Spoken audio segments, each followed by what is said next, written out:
Good afternoon again. Bill Harris is the director here at the library, and I hate to go over the same points, but in case someone's new, I'll do them very quickly. Welcome here to the library today, and we'll go through our usual process of 30 minutes or so. I'll leave it to Chris to pace that how he wants to, and some questions, and then go out and sign some books. It's actually such a privilege and an honor to introduce Chris. I feel funny even calling you Chris and not Dr. Breiseth. But if you want to talk about a friend of this library and someone who helped move it forward, this is one man who did so when he was the CEO of the Franklin and Ellen Roosevelt Institute from 2001 to 2008. So we, of course, will always be grateful to you here at this library for that service. He's also been an active board member of both the National New Deal Preservation Association, but the Frances Perkins Association. I like to think that you're old enough to have worked with someone from the New Deal and young enough to remember it. That's the way I try to find that balance, right? Find that balance.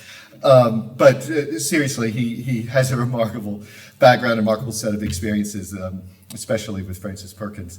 I would just like to say really quickly before we get him up here, he's earned his BA in history at UCLA, a master's in modern British history from Oxford, and a PhD in European intellectual history from Cornell University. He's taught at various universities. He served as a university president at Wilkes University in Wilkes-Barre, and now calls home up at Lake George. There you go. And so I'll get out of your way and welcome you, Chris, to the podium.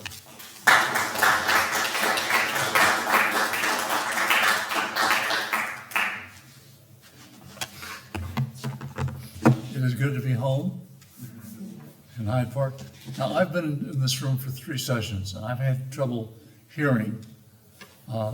So if you have trouble with my hearing, let me know and I will speak louder, or try to be more articulate. This book is kind of a love affair on my part. I was, while here at what we called Ferry back in the day, I went out to one of the early meetings of the National New Deal Preservation Association in Chicago, which you've got in the book. Some of the pictures there with Studs Terkel and others. I was introduced to this organization, and soon I was on its board. And it was started by, and symbolically my theme is, we almost lost the New Deal. By the 1990s, younger people didn't know what it was. They didn't know the kind of buildings and major commitments, the art of that period, which was just remarkable from 1933 to 43. It had been lost. And Kathy Flynn, out in Santa Fe, New Mexico, was on the Secretary of State's staff, and her job was to update the Blue Book, which, as you know, in many states there is a Blue Book, which is the composite of all the key details on the state. And she went around the state kind of focusing on what of the New Deal was still around in Santa Fe. And she couldn't believe the number of public buildings, the amount of art, indigenous as well as Hispanic art, that was in post offices, public buildings. And she was so stunned by that she took on as her job identifying the treasures, the New Deal treasures in New Mexico.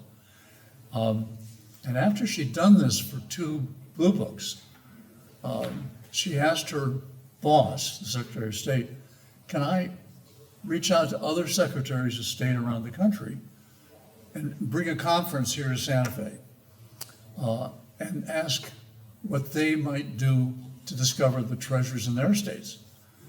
That happened, and by 1999, the first national meeting of folks from all over the country gathered and formed the National New Deal Preservation Association.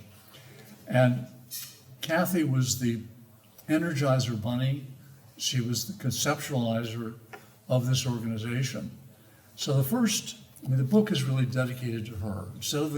I told her daughter, instead of the golden watch, this book records what she really got underway.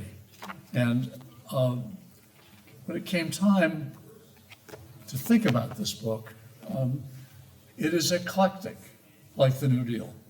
There is no dominant theme. We ended up, with a few exceptions, the chapters in here are written by members of our board. And we were on the board because something in our lives connected us to the New Deal. So one of the chapters on new women artists at CCC camps is by a woman whose father was a CCC boy. And she's traveled 100,000 miles with her husband in their big, you can see a picture of it. It was a huge motorhome. And she's gone from CCC camp to another. There's, some of you know T.J. Walker from the rededication of this library. His grandfather, Frank C. Walker, who was virtually an unknown name, but a very important part of the Franklin Roosevelt administration. He provided the first $10,000 to the 1932 campaign, and that was the finance chairman of that campaign. Refused any position in the administration, but after 100 days, Roosevelt asked if he would come for a 4 to 5 week assignment. And he had created all these regulatory agencies, and he had all these separate cabinet departments. And he said, could you kind of bring some order to all of this? And Frank Walker ended up doing the first organizational chart for the federal government. And he headed up an executive council that met once a week, bringing the cabinet members together with the heads of the new agencies. And he was the coordinator of the uncoordinatable. And he took no money. He went back and forth to New York every week because he was running the family business, which is a movie theater business. What he came up with when he realized there was no critical organization that allowed the president to really grab hold of decision-making. So he upgraded the Office of the Bureau of the Budget. And the President Office of Management and Budget is basically what Frank Walker created. He had continuing problems with his uncle, had a stroke, who ran the company, the theater company, and that man's son was killed in an auto accident. So Frank had to go back to New York, and Roosevelt told the press he's allowed to leave for 6 weeks, but that he must come back. All this for an unpaid employee. To eclipse it, and I think it's one of the most important chapters in the book, historically, in terms of something original.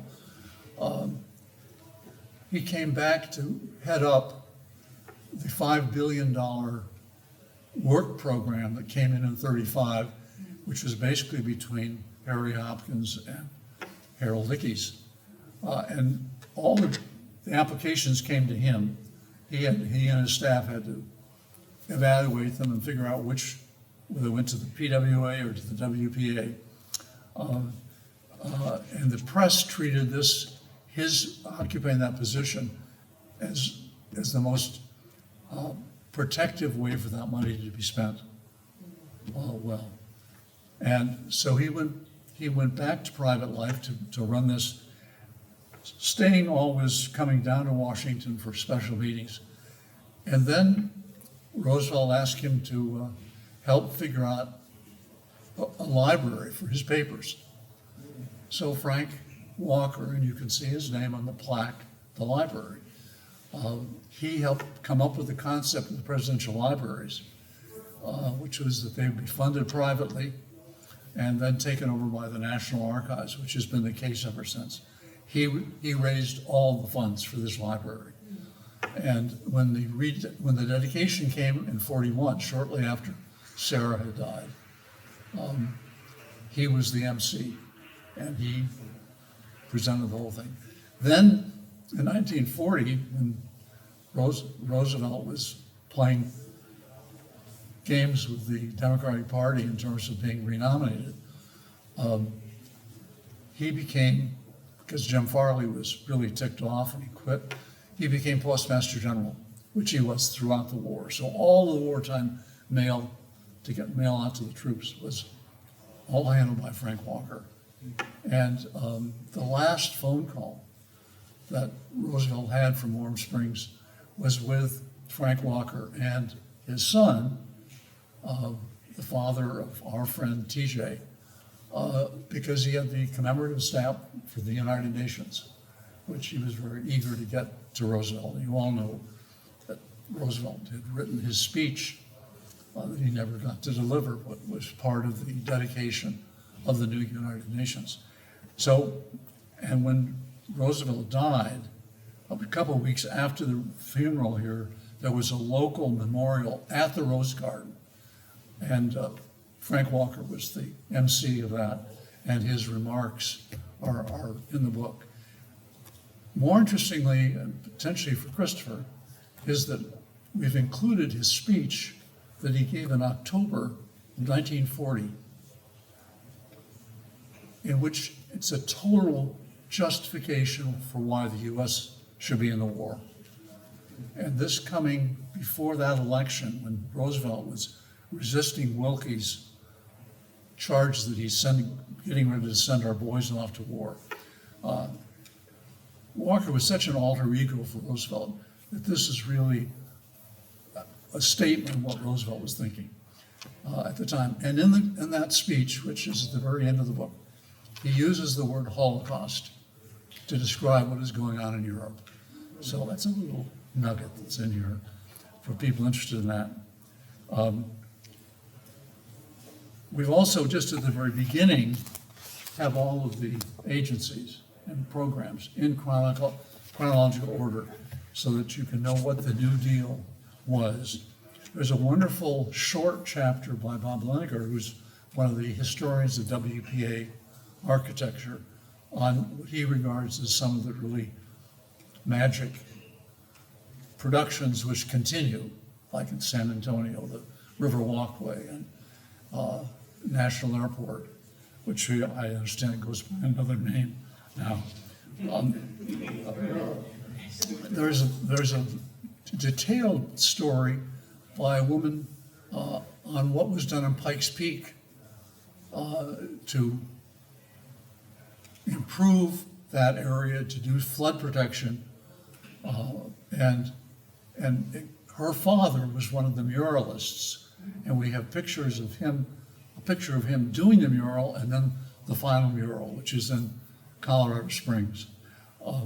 And so there are two Coloradans who are part of our program that are there. It's a wonderful, detailed story on the New Deal in Chicago by Margaret Rung. Margaret's in charge of the Center for New Deal Studies at Roosevelt University, which was named Roosevelt University.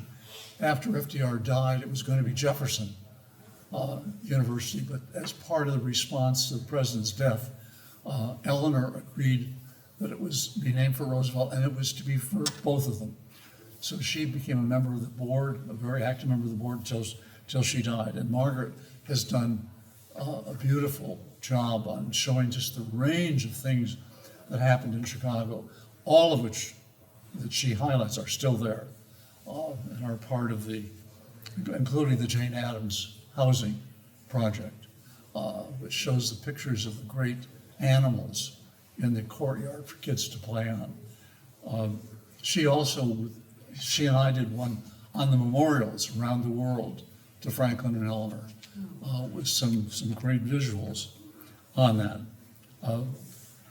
As we had one reference in an earlier program, there were the subsistence communities which Franklin and Eleanor developed with Harold Ickes. There were 99 of them. The most prominent, you may know, are Greenbelt, Maryland, and there's a green something in Wisconsin and a green one in Ohio. The one that we feature here, one is Roosevelt, New Jersey, which was renamed later, and I was a keynote speaker there on one of their anniversaries. This was for Jewish garment workers from the Lower East Side, and it was stimulated by Albert Einstein, who put pressure on Roosevelt to have one of these communities that would be for Jewish workers. And Ben Shahn lived in that. And so Ben Shahn, who was one of the great artists of the New Deal, has one of the most magnificent murals in the present cafeteria in the school, because it's still a working community of the immigrant experience, starting with Sacco and Vanzetti and going through to his own time.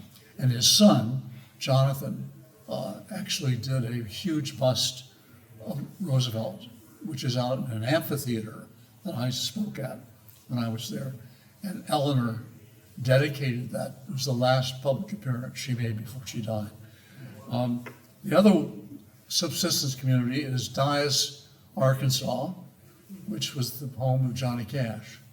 And so it's a brief story, but it gives you, I mean, part of what the book is trying to do is to say, this is what was happening in nooks and crannies all over the country. Big projects like the Hudson, the Lincoln Tunnel, the airports, with local flavor. And one of the art projects, and there's one of our board members who died while the book was being produced, and you'll see it in his birth date and death date.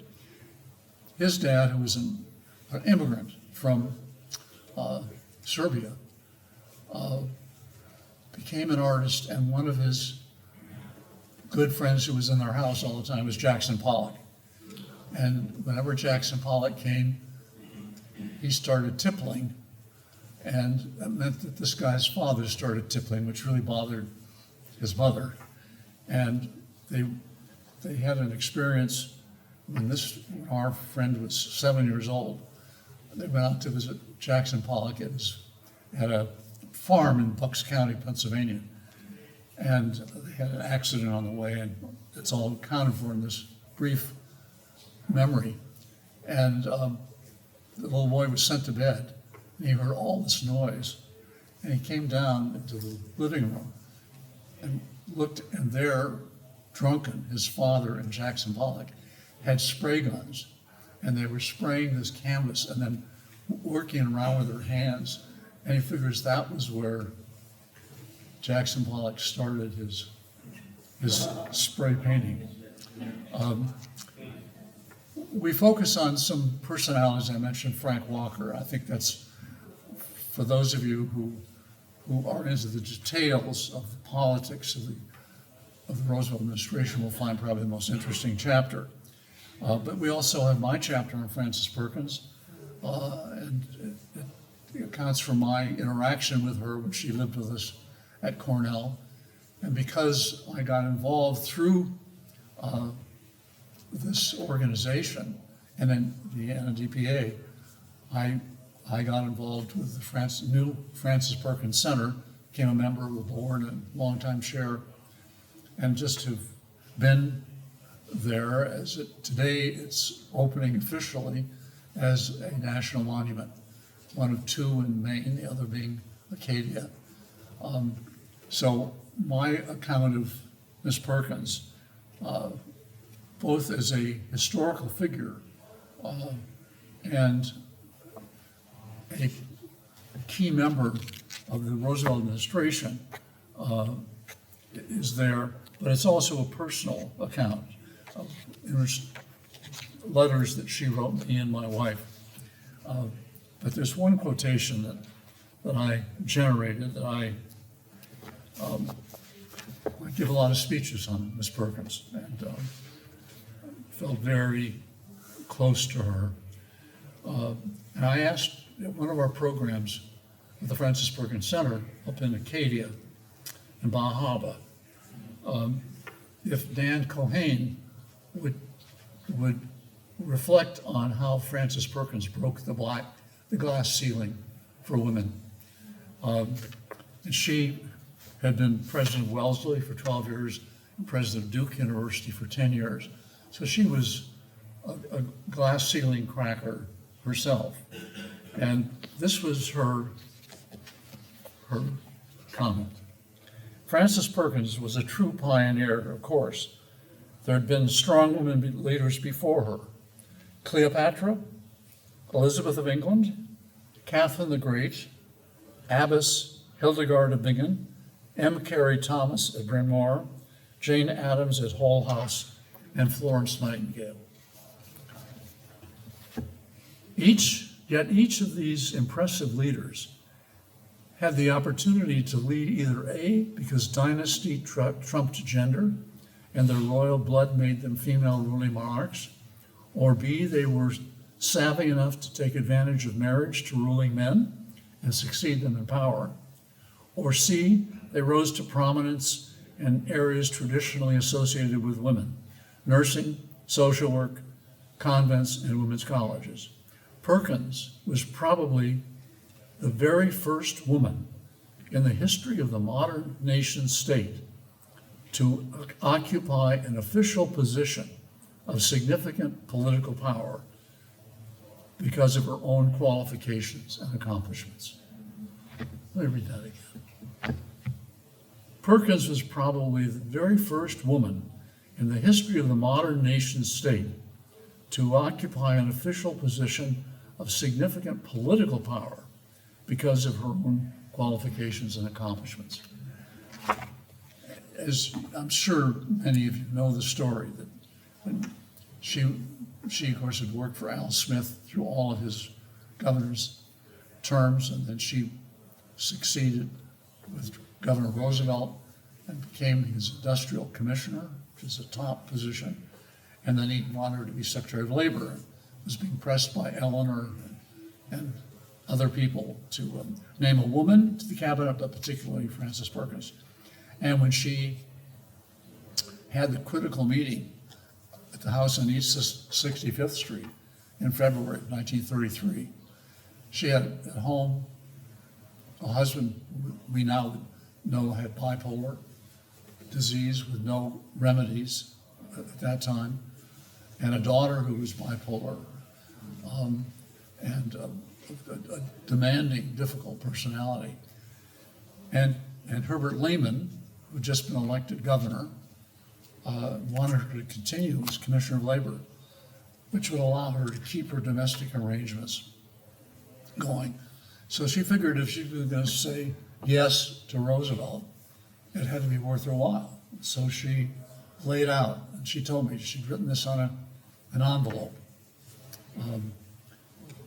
So she wanted unemployment insurance, she wanted workman's comp, she wanted the minimum wage, she wanted the 40-hour work week, end of child labor, Social Security, and a national medical health insurance. And they got everything, except health insurance. And so with that, she accepted the position, although she went home and cried without stop overnight. She asked her husband, who she continued to see every weekend in New York, except one weekend she went to a convent in Maryland with an order, I think it was Episcopal, but anyway, the nuns it was no talking, so she went for once a month to just think and pray. And it was referred to before that Roosevelt held all these people in tight. You talked about with Frank Knox. And the book by Derek Liebert, which I really recommend to you, which focuses on his four lieutenants, Frances, Henry, Wallace, Harold Ickes, and Harry Hopkins. And the core thing in the book is that none of these people were known when he was elected president. So he assembled this unusual group for key positions. They all had serious personal problems, like he had serious personal problems. And the whole dynamic, psychological dynamic of Roosevelt with his key people, and all these people stayed the entire time, all tried to resign. He wouldn't let them. And finally, in 44, and she tried to resign in 40. In 44, she just assumed he would accept it. She had all her boxes packed at the Department of Labor, and sent off this really remarkable letter summarizing what they'd accomplished. And in this letter, I mean, to me, it summarizes the essence of the New Deal that is under fundamental attack at this moment.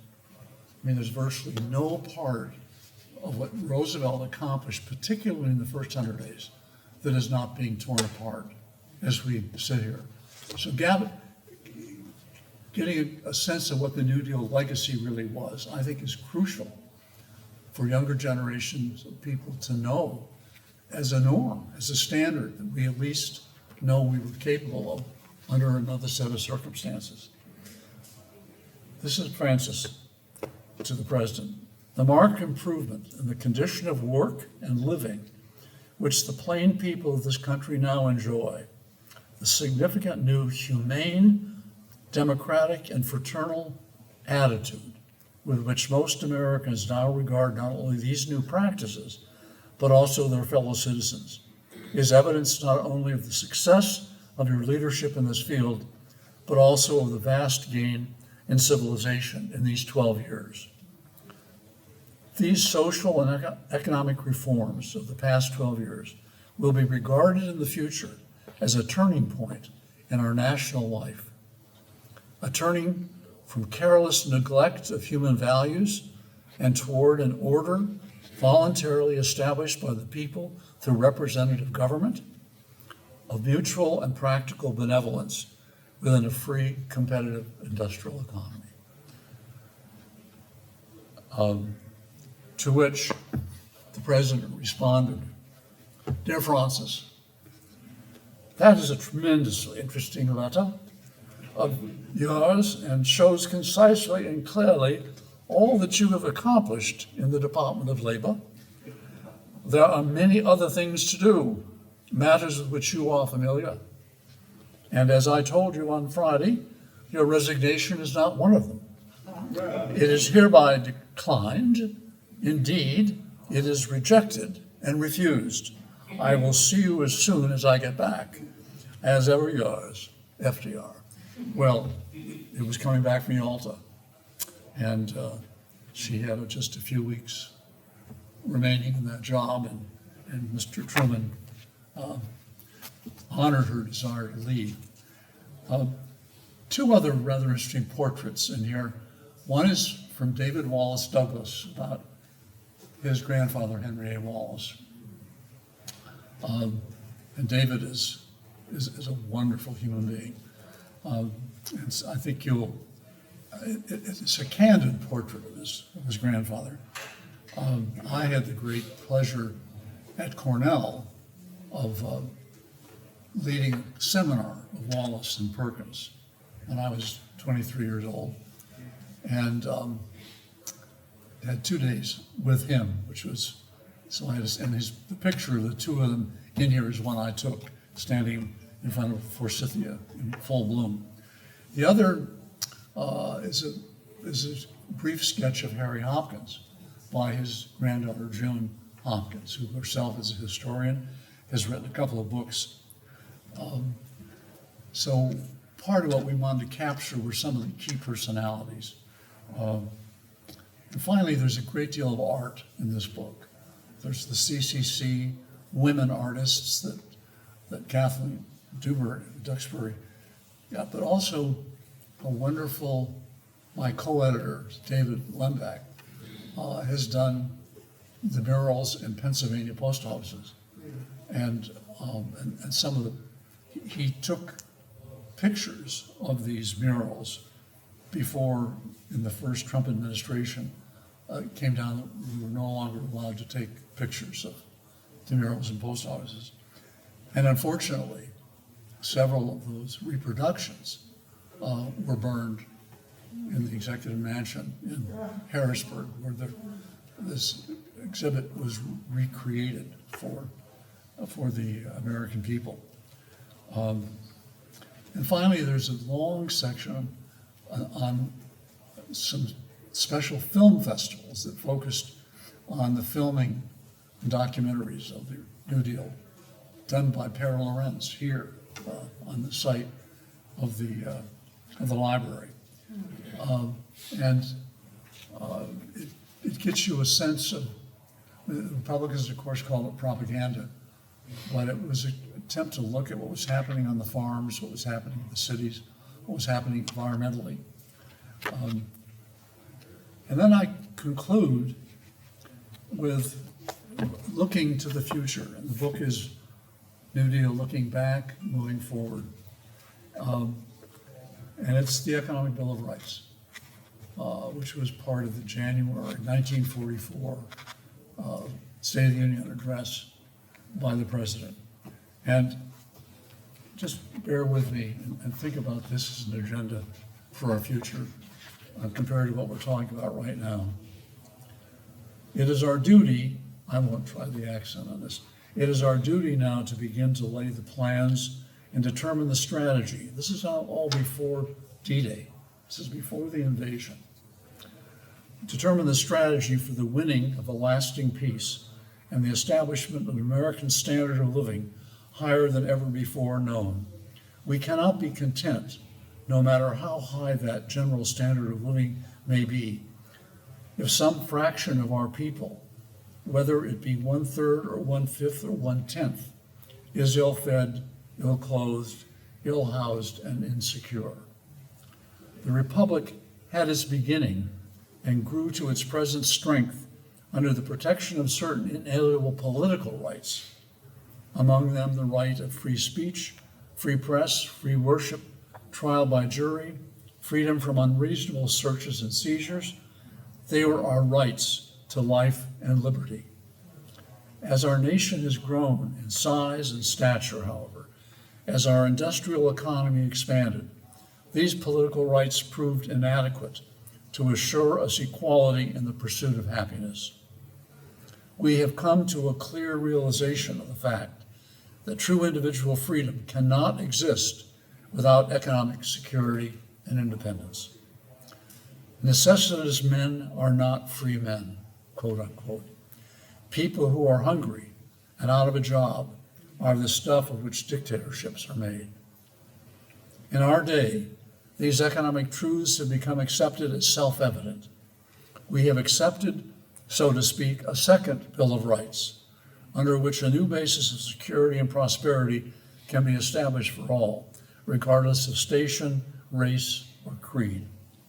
Among these are the right to a useful and remunerative job in the industries or shops or farms or mines of the nation, the right to earn enough to provide adequate food and clothing and recreation, the right of every farmer to raise and sell his products at a return which will give him and his family a decent living, the right of every businessman, large and small, to trade in an atmosphere of freedom from unfair competition and domination by monopolies at home and abroad, the right of every family to a decent home, the right to adequate medical care and the opportunity to achieve and enjoy good health, the right to adequate protection from the economic fears of old age, sickness, accident, and unemployment, the right to a good education.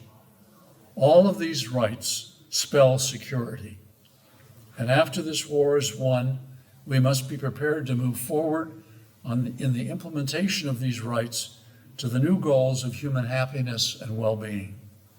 America's own rightful place in the world depends in large part upon how fully these and similar rights have been carried into practice for our own citizens.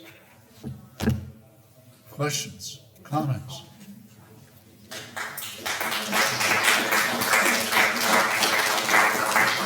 Christopher? Chris, I want to commend you on the book, and in particular your image selection, because I can't remember a more attractive cover for that Olin Downs painting or mural that you've got on the cover there. It's gorgeous. I was recently teaching a course about the New Deal in San Francisco, and students came up with the idea that not enough is made of Roosevelt's personnel management. The fact that he had these relatively unknown people, Pikes, Perkins, Wallace, and he squeezed the most out of them. And if you look at it in terms of the cabinet only being 10 members back in those days, you've also got Jim Farley as Postmaster General. This is an incredible all-star team. My students concluded that those 4 people were probably the best who ever occupied those positions. It would be rather like drafting a baseball team that had Ty Cobb, Willie Mays, Mickey Mantle, and Joe DiMaggio on the same starting 9. Maybe Ted Williams. So I just wanted to get an observation from you on that about FDR's personnel skills, because as you and I know, these choices over time, going all the way to 1945, were remarkable and often were the very best at their positions. And then the other one's a much more specific question about Frances Perkins' oral histories, which have long been at Columbia University. They're considered one of the greatest sources for the entire New Deal. I heard rumors that someone was contemplating publishing them to make them more accessible to the broader audience. They are digitally accessible. Okay, good. And I agree with you. That's a wonderful question, Christopher. And I think the Liebert book, and you were going to write that book, so I say this with a sense of poignancy. I think that book answers your question. It shows that this group of 5 Americans, linked by their own personal strengths and weaknesses, so bought into helping the country through the Depression and then through the war, that they were a team that was linked to the destiny of the country. I don't think often even presidential cabinets feel that pressure. But they had cabinet meeting the night of the inauguration. They got into it. The CCC boys camp idea was set in motion within 2 weeks. And by the end of a couple months, they had hundreds of thousands of boys. And Roosevelt threw this at Frances Perkins to accomplish. And she didn't really believe in it. She felt that these urban kids would get lost in the Adirondacks. And living in the Adirondacks, I think she was right. But the point is, she, in the spirit of personnel management, thought of the role of the Army, thought of the role of the Forest Preserve, the role of the Department of Labor, and pulled all this together. So you got uniforms, bedding, housing, food, and training, and selection, recruitment, because there were standards that had to be met. And that was done immediately, but it was Roosevelt's idea. He always was interested from early on, before his polio, in what we were doing to train young people to take on their roles. He was a manipulative SOB. You could, like all these 4 people, if you looked at their lives, he managed these people away from their own families.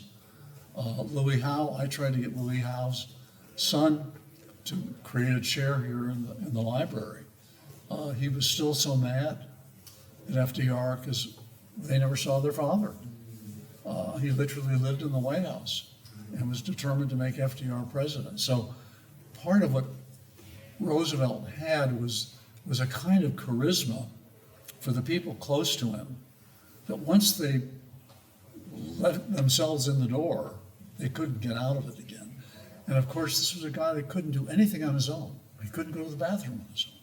He couldn't do anything on his own. In fact, the first night, they had a lot of deference. He's now president, he's in the Oval Office. They left him alone, and he screamed. He said, "Someone come in and help me. I can't do anything without your help."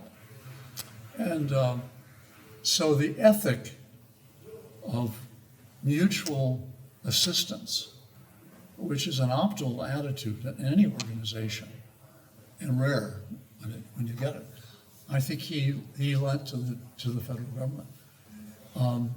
And they all made huge sacrifices. And they had a lot of competition like siblings with each other. In fact, my article, Frances Perkins I Knew, which I wrote right after she died, it's got several errors I've just left in there. One of them is a harsh comment about Harold Ickes. And Derek shows that really they got on amazingly well and they supported each other in times of personal grief. They were very supportive. I just remembered that she talked about how mad she was that Harold Ickes had recorded all these things in his diary, his biliousness about her and everybody else, and that allowed it to be published while these people were still alive. That offended her. And her own oral history was not available until the people who were talked about in it were dead. So she had a tremendous sense of privacy. In fact, if I had the energy, which I don't, I would be writing a letter to the New York Times right now just to recall that as Social Security was implemented, she guaranteed that Social Security number would never be used as a cross-reference number, particularly for the FBI and the IRS. And I was so devoted to her, and I heard her tell me that several times. I never learned my Social Security number till I became president of Wilkes University, and that was our identification number for everybody. So I finally learned it. But she had a sense of privacy, and she knew, and she was the one that introduced IBM to the federal government because they needed to have a system of recording accounts for every citizen in this country for Social Security. So the cards with the staples, that was developed at her request by Tom Watson and others. So she understood data, the power of data, and that the data had to be managed.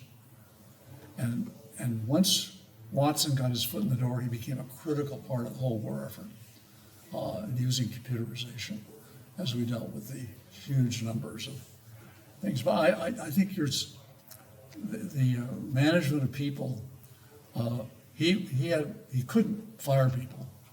So Ms. Perkins had to fire General Johnson, which was one of the most unpleasant things. And as unpleasant as were, they just would not say no to him because they knew, but these were the things that he could not comfortably do himself, and it gave him such pain to take on these personal things. They knew they had to protect him from that. So he had a constant protector in people being able to, not being able to say no to him, knowing the burdens he was carrying. And of course, as the war came on, this became even greater. And if you go to the FDR Memorial in Washington, as you come into the first room, which now has the wheelchair statue of him, that I was a distant part of, you'll see Eleanor's quotation on the wall, and I'm interpolating it, but she indicates that it was because of his polio that he developed a kind of empathy for others and for the American people, and how important that was for his leadership through the Depression. And I think, even Frances, having known him as a state senator, thought he was a pretty flighty, snobby aristocrat and did not take him seriously. So that she ended up playing this role as when he was governor, was an indication that she had really changed her point of view about it. Yes, sir. Yeah, New Deal, fantastic, probably the peak of American society and government, in my estimation. Now, the opposition to the New Deal, obviously, the corporatists, right, were fighting tooth and nail, but I assume FDR had electoral majorities pretty much through his 4 terms, right? Is that correct? Well, yes, The one exception was that he had this huge win in '36, which Christopher has talked about. And he, with hubris, like George W. Bush thought after his reelection, he could privatize Social Security. He tried to reform the courts. Unfair people call it court packing. And those Democratic senators that voted against him on that issue, he sought to defeat in primaries. The primary has not been born with Donald Trump. And he lost on 7 of the 8. So he started taking seriously again his pledges to have a balanced budget. And that helped push us towards another recession, if not depression. So 38 was a low point, and he did not do that well in that election. That said, he did have majorities all the way through, and could count on those for his major policies. Once the war started, 2 things. He did well enough electorally, and the Democrats did well enough, partly because he held on to the Solid South, and did not deal with race courageously. And Ira Katznelson's book on this is really pivotal. But he also, at that point, was into protecting us on the war front, and that changed the whole character. And I remember as a kid, I mean, my political awareness, I've been political since I was a little kid because my dad was active in politics, but Republican politics, by the way. My change came the day he died. I mean, that was just a huge event for me, and I could spend 15 minutes talking about what happened to me on that day and the days that came afterwards.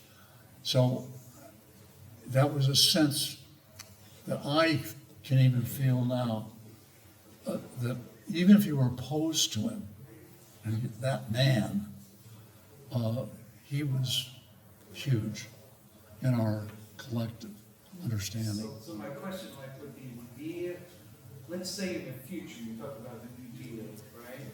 How would you, to keep the New Deal going, I could see even if you had electoral majorities, like because the power is shifted so much to the private sector, with the tax rates going from like 90 to 30, like I don't even know if it would be possible to do these things, even with the experts and the political majorities, because we have to you'll be up against it so much. We have to reconstruct in terms of our own issues and our own time, and it's our kids and our grandkids that have to do this.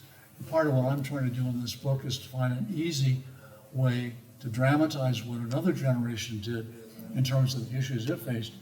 They've got to deal with the issues that they face now. And if they feel that that's part of being good patriotic Americans, which is probably a phrase we can't use with them, then we've got a future. And I'm optimistic. Thanks very much. I wasn't able to do that.